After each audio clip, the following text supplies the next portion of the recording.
আমরা এই চাঁদাবাজ, এই লুণ্ঠন, এই সন্ত্রাসকে লাল কার্ড দেখাবো ইনশাআল্লাহ আগামী 12 তারিখ। তাদের প্রার্থীদের মধ্যে অলমোস্ট 60% প্রার্থী হচ্ছে ঋণ খেলাপিতে অলরেডি আক্রান্ত। আওয়ামী লীগ যে মাত্রায় ব্যাংক লুটপাট করছে তাদের অন্তত এত পার্সেন্ট ঋণ খেলাপিতে আক্রান্ত প্রার্থী ছিল না। আজকে বিএনপি তার চাইতে উজ্জ্বল দৃষ্টান্ত দেখাইলো। আপনার দেশের দায়িত্ব ভুল লোককে যদি দিয়ে দেন, কাল বাদে পরশু সকল ব্যাংক আবারও লুটপাটের শিকার হইতে পারে। আসসালামু আলাইকুম ওয়া রাহমাতুল্লাহি ওয়া বারাকাতুহু। আপনারা কেমন আছেন সবাই? আমাদের মোহতারাম আমিরে জামাত অলরেডি আপনাদের এলাকায় চলে আসছেন, ইনশাআল্লাহ খুব দ্রুত মঞ্চে চলে আসবেন।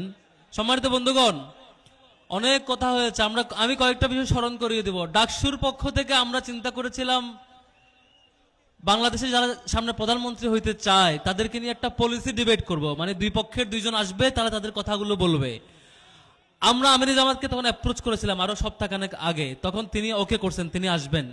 ওই দিক থেকে আরেকজন যিনি আছেন সম্মানিত তারেক রহমান, তাকেও আমরা বলেছিলাম যে আপনি আসবেন কিনা, তিনি এখন পর্যন্ত কোনো রিপ্লাই দেন নাই। আমাদের প্রত্যাশা ছিল দুইজনেই আসবেন, দুইজনেই জনতার সম্মুখে বলবেন তাদের কথাগুলো। আমরা গত কয়েকদিন ধরে দেখতে পাচ্ছি তিনি সারা দেশে বক্তব্য দিয়ে বেড়াচ্ছেন। সেখানে বদর যুদ্ধের কাহিনী শুনছেন না ওনার মুখে? শুনছেন? তারপরে যেখানে ইপিজেড অলরেডি আছে সেখানে গিয়ে বলছেন যে ইপিজেড তিনি করবেন, শুনছেন না? তারপরে যেখানে ভুট্টা চাষ হয় সেখানে গিয়ে বলছেন কিসের চাষ? সোয়াবিন চাষ, শুনছেন না?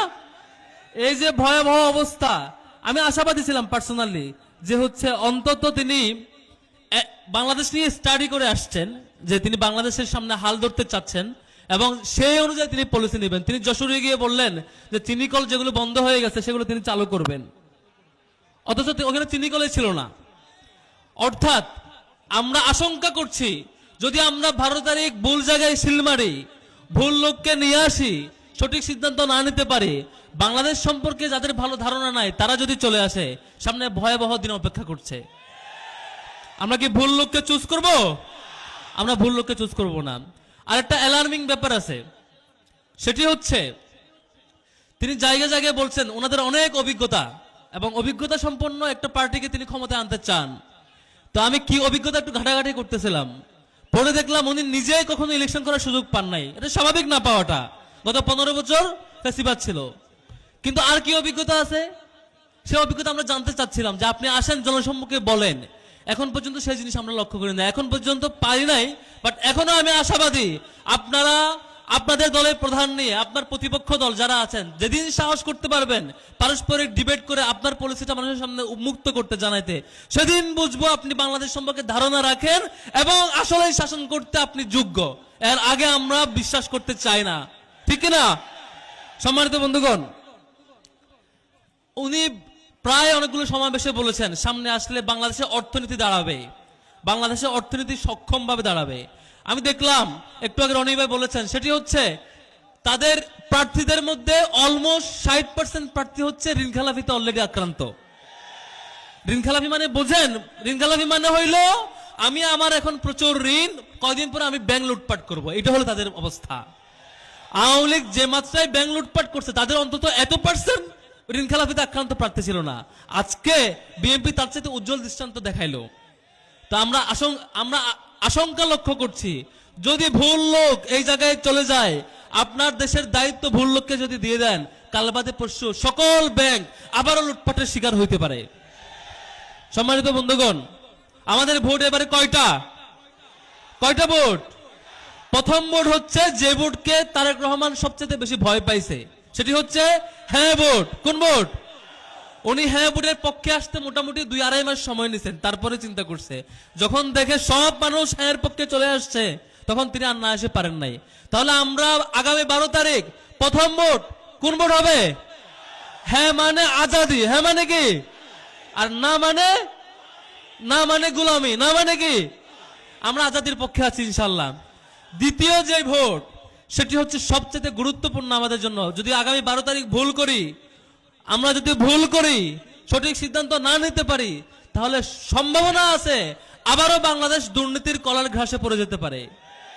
সম্ভাবনা আছে যে চাঁদাবাজি এবং লুটতরাজ এখন তারা নিজেদের উদ্যোগে করছে, নিজেরা সিন্ডিকেট করে, সেটি রাষ্ট্রীয় বাহিনী ব্যবহার করে দেশব্যাপী চাঁদাবাজকে তারা ছড়াই দিতে পারে।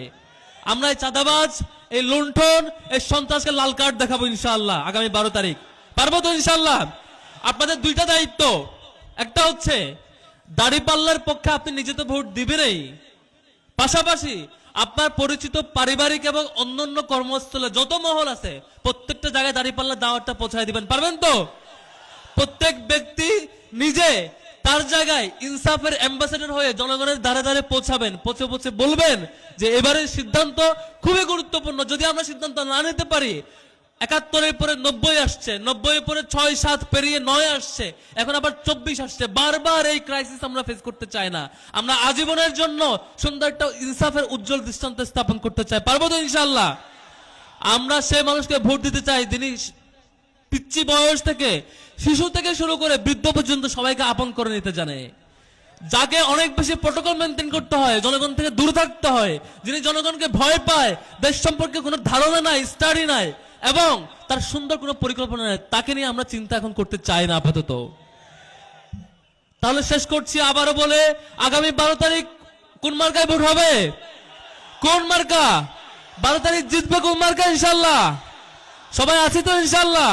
এবং প্রত্যেকের দায়িত্ব নিয়ে আমরা সেই দায়িত্ব পালন করব। সম্মানিত বন্ধুগণ, শেষ করছি, আর 30 সেকেন্ড।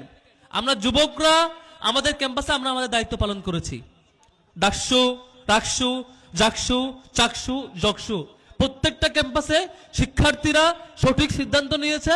ক্যাম্পাসগুলো চাঁদাবাজের করাল গ্রাস থেকে মুক্ত অবস্থায় আছে। এখন বাকি দায়িত্ব আপনাদের। এই যে মুরব্বীরা যারা আছেন, তরুণরা যারা আছেন, ওপাশে নারীরা যারা আছেন, আপনাদের দায়িত্ব আপনার এলাকা কি হাতে তুলে চাঁদাবাজের হাতে তুলে দেবেন? নিশ্চয় দিবেন না।